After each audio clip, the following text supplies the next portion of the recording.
Hi, everyone. Welcome back to another Well Workplaces podcast. I'm here again with Dr. Natalie Flatt. Nat, how you going? I'm okay, Tom. How are you?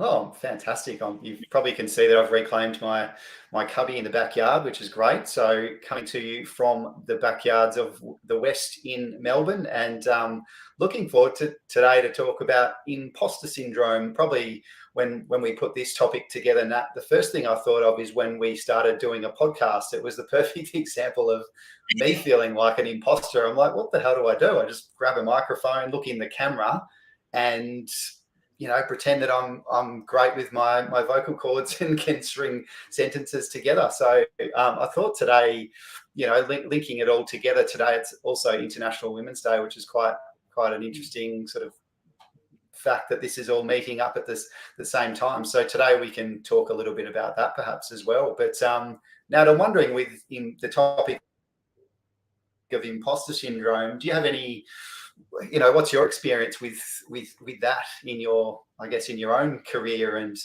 in personal life?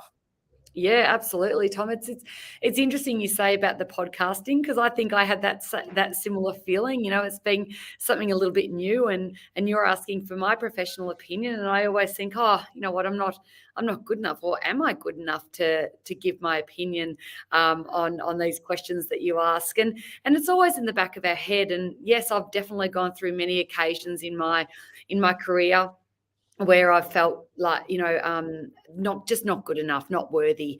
I find it really difficult to even accept the accomplishments I've made. Some days I thought, when people even ask me, oh, when you did that PhD, and how did you do it, and how long did it take you? And I feel like sometimes I really downplay that, and people are like, oh, you shouldn't be so modest or humble. And it's sometimes, you sometimes question to go, was it ever good enough, or did I do anything wrong? And I always get those feelings still, that I'm a phony. Doing a lot of work, and chatting to a lot of women, and also chatting to a lot of yourself, and writing a lot of content, and seeing still a lot of clients. I used to always say, even in my early careers, go, why would anyone pay me to come and see me, and to help, and for me to help them out? So it is something that's always played in my world, and in my journey of my professional development, and even moving over into the workplace area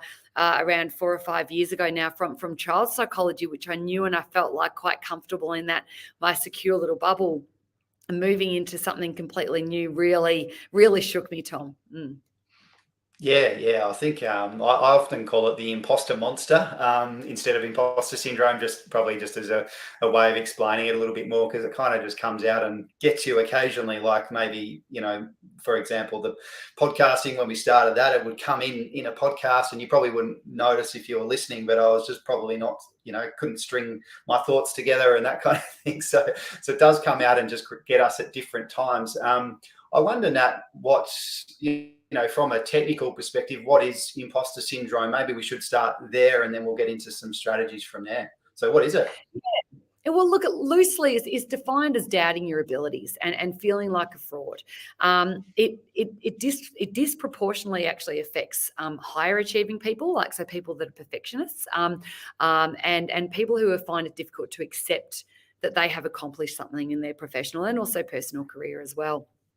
So basically, it's a feeling of you being a phony, feeling like you don't belong where you're at, especially in probably more maybe even gender dominant, or other domineering roles and industries. And if you are in that industry, or I suppose that minority there, you're only there for dumb luck, rather than what you've actually achieved, and how hard you've worked to be there. So it can affect anyone, no matter their social status, work background, skill level, or degree of expertise. But it's a little bit, back now, coming back into post-COVID, we're finding it a little bit more ubiquitous again, with females. So, International Women's Day today, the post-COVID world is starting to set in, return to work. A lot of women have felt that frozen career aspect. a lot of women have lost those 2 years. They have picked up the pieces. It's not always women. I will acknowledge that. I'm just saying majority of women are more likely. So that's where the research is shown. So now they're having to go back into the workplace and trying to to really get back on their feet. But this is where even women that still kept their jobs working from home, they actually felt like imposter syndrome a lot more. So women are actually known to talk and to chat and having that peer network, especially at work, and really talking through some of those feelings that was taken away from them overnight. So that has really impacted that feeling of imposter syndrome. And what research is now showing is that they're less likely to take on new roles and that they're just less confident in that way. So I've got some recruiter friends out there that are really trying to, they're quite worried about trying to get, and provide companies with that gender balance shortlist right now. So we really are pushing women to get back into the workplace and to branch out from a confidence perspective again. Yeah, in the last couple of years, I think for a lot of people, just the confidence has probably dropped. Talking and working via computers more than anything, and for that social, I guess the network of seeing people in person and the support systems that you might have previously, sort of as you say, it's all gone. And so maybe as we come out in this, we call it post-COVID, people are probably trying to rebuild their confidence in a way as well. So that's kind of an interesting kind of idea. Why you mentioned the frozen career or the that kind of thing specifically for women? Why do you feel like women feel it a little bit more than men? Is it really around the frozen career sort of thing, or the difficulty in changing or transitioning in jobs? Look, it's basic. So imposter syndrome was coined in the 1970s, and a lot of it was linked to stereotypes. And even being the way we were, I suppose, dare we say, we even as how we were even brought up in childhood, like that men take on that leadership role, and women take on that more family based role there. So I suppose that evolutionary aspect is it's still got those stereotypical connotations there. And in this time, we do know that research said that they did fall back on a lot of the mothers and the women's shoulders, especially during the homeschooling and just dealing with the family aspects, while the men still kind of had that level of stability. Not all, as I said, it's just that majority, and this is what research is showing. And that's probably where we're noticing that imposter syndrome is starting to really show, and that women have been a bit more effective in that. But as I said before, that imposter feelings, it's linked to a lower sense of belonging as well. So that's probably where, when we were working from home, that women did feel a little bit more disconnected, and they also felt that they had a lower sense of self-efficacy. So that's what, again, research has been coming as, which is self-efficacy, meaning that belief that they can do it. And what that does, it highlighted that potential negative implications of that imposter phenomenon. And that's really starting to affect that long-term success. So, if that trauma is still going to then be brought into, I suppose, the next way of working, that's where we're going to again see for best diversity in roles and for diversity of companies, we know that we also need a diverse team.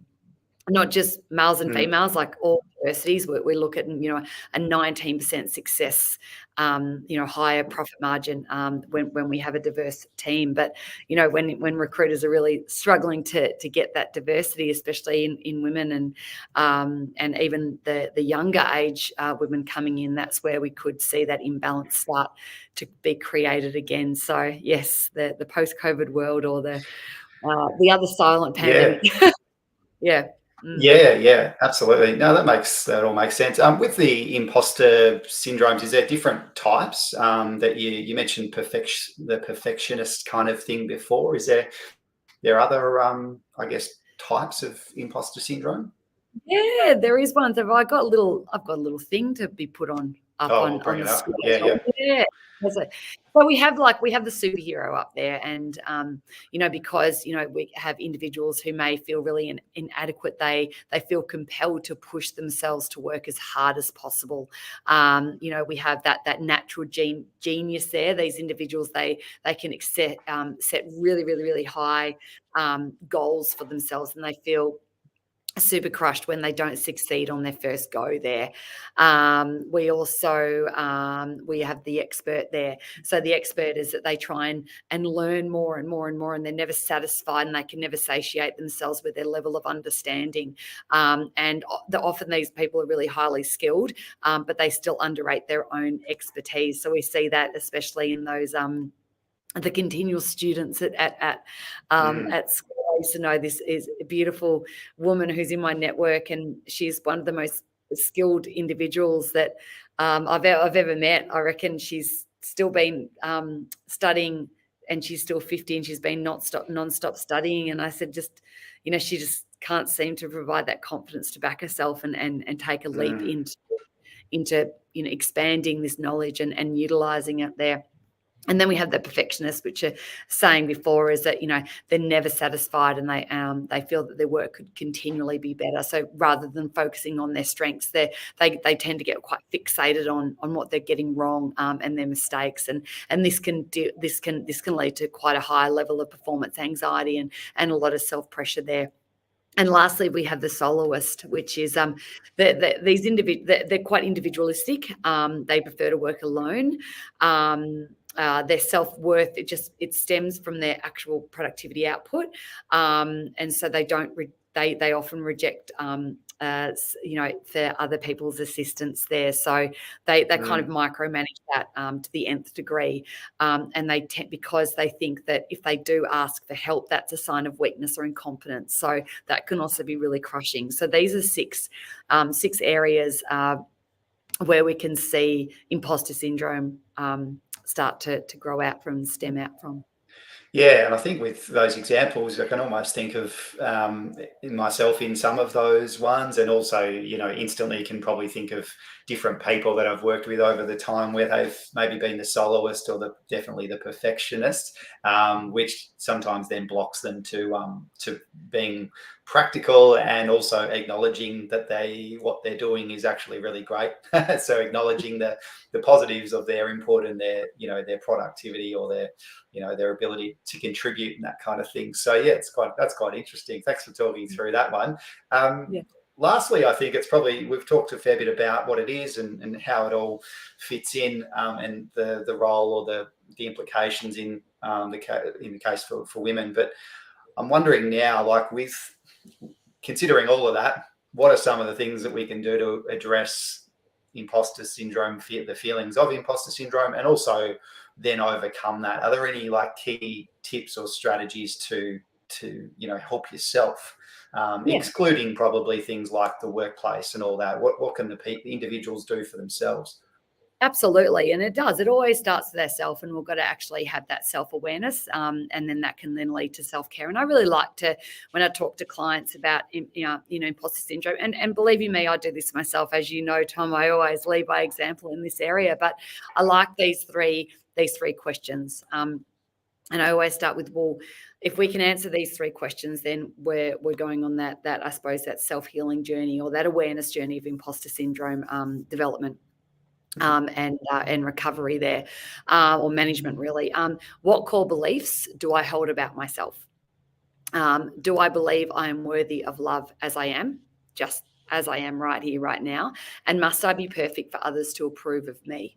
Because it's not just the professional area as well, Tom. It's also what might be happening in your personal life. Like, is there something that, might have come from deep down? And these are very confronting questions that some people can really have. And, with my clients, they take time, they reflect. I get them to walk away and really go into nature again, as you know, I love, and and have a think about jotting these down and, over a week and coming up with some brainstorming answers to these 3 questions.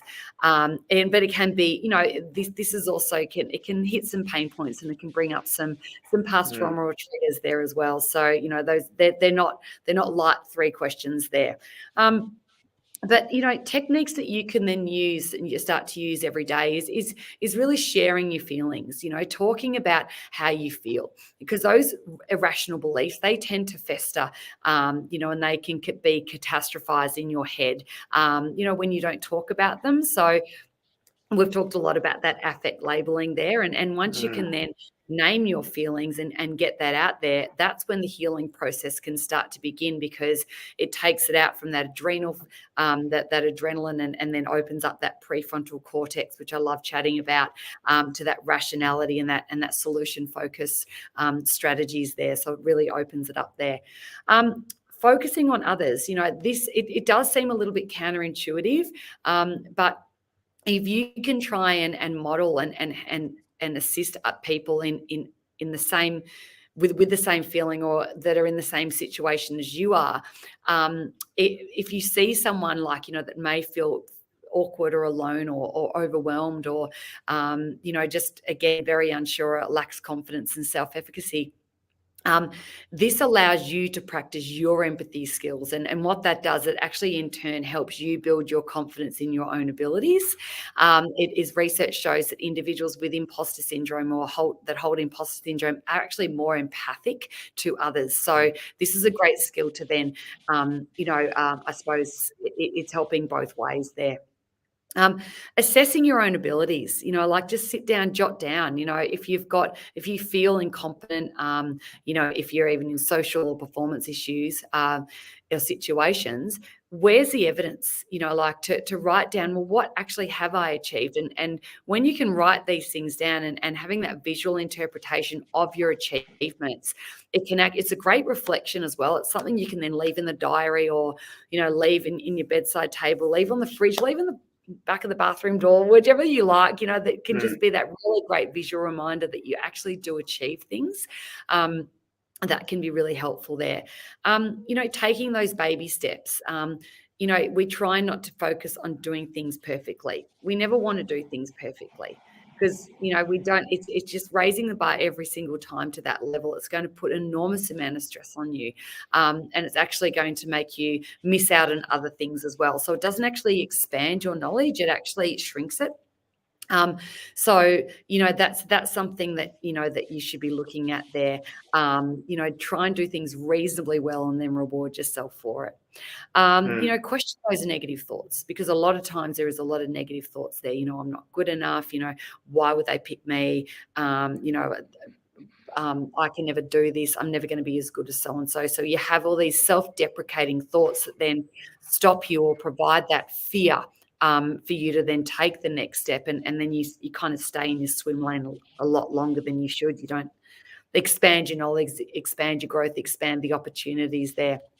And I guess with that one, Nat, it's also comparing yourselves to others. I think that probably happens in a workplace a fair bit, where people are maybe already lacking a bit of confidence, and then they start compare, especially through the last couple of years, comparing your own achievements to someone else, and then realizing, and then feeling like, oh, I'm a bit I'm underachieving, that kind of thing. So yeah, it's kind of, it's quite interesting. And one of the other, you mentioned as well, just sort of taking note of your achievements. I think one really simple thing that I would do each Friday is just spend half an hour just going, what did I, sometimes the weeks fly, but going, what did I actually do this week? And really just sort of trying to break it down to recognize that I have done something that is useful and productive. Because if I used to just fly through the weeks and not do that at all.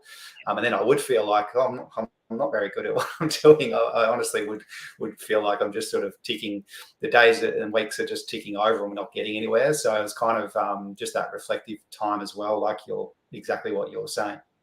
Absolutely, yeah, and that is just so important. And then using that media moderately as well, because it is that comparison thing. It's definitely it. That if you do have that, going back to that statement before, if you do have that colleague that has really shone in this time, rather than saying I didn't do that, you can also then say, well, what could I learn from that?